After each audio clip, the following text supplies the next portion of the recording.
Okay, good morning sa lahat ng nanonood.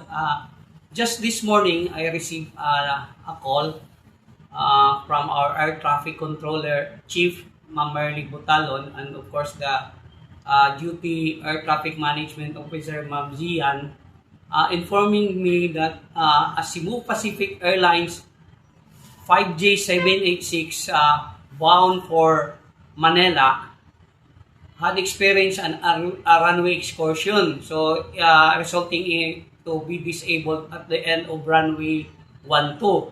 So as per immediately nagpunta ko rito sa airport and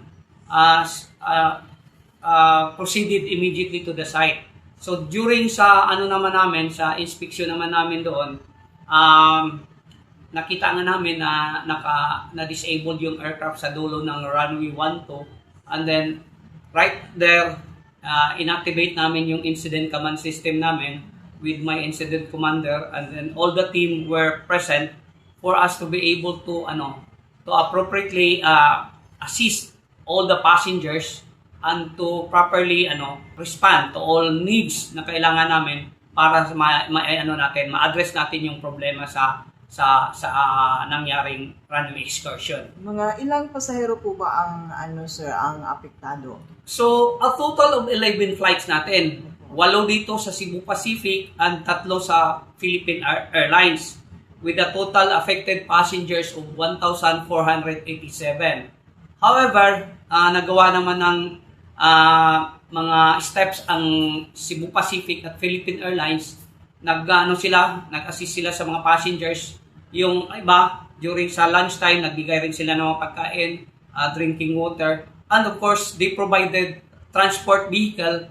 Yung gustong pumunta ng bumiyahe, magla-land trip sila sa Davao and then sa Cagayan just to reach their destination sa Manila. So, inassist sila ng airline natin. Nag-provide ang airline natin ng free van. So, lahat ng mga nagpunta ng Butwa at Davao and Lagindingan sa Cagayan are assisted and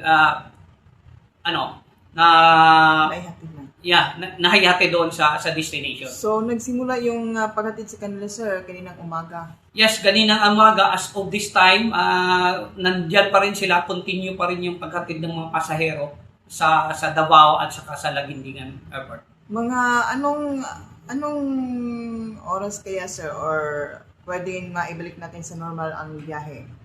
Actually, hindi namin maibigay yung but the Cebu Pacific Airlines are doing its best. Na sila ng mga personnel nila. May mechanics na nakarating. Yung equipment na maghila doon sa aeroplano are on the way dito sa Butuan Airport. And of course, mayroon din tayong team from Manila, yung tinatawag nilang GO team na darating din tonight from Manila. From Davao, nag-via Davao, and then they will be transported here sa Butuan through a Black Hawk helicopter. Yun yung namin. So parang immediate parating pa lang. So possibly mga bukas ng umaga kaya, sir, or hindi pa talaga masasabi kung anong oras? Basta ang commitment namin is we have to extract the aircraft doon sa area. Ma-remove namin yung aircraft doon sa area within tonight para magbalik na normal ang operation natin bukas. Yun din yung commitment ng Cebu Pacific. Hopefully, ma-comply natin yung commitment namin ng airline at ng Kaap Butuan. So far, sir, yung mga apektadong pasahero kanina walang natanggap ang Kaap na may nagreklamo sa So far naman, ma'am, wala. Kasi na-assist naman kaagad. During sa initial pa lang, nag-provide na rin kami ng assistance. Yung airline at saka Kaap have provided all the necessary assistance doon sa mga pasahero natin. Okay, sir. Thank you so much, sir. Baka may teka. Sige, kuhaan sa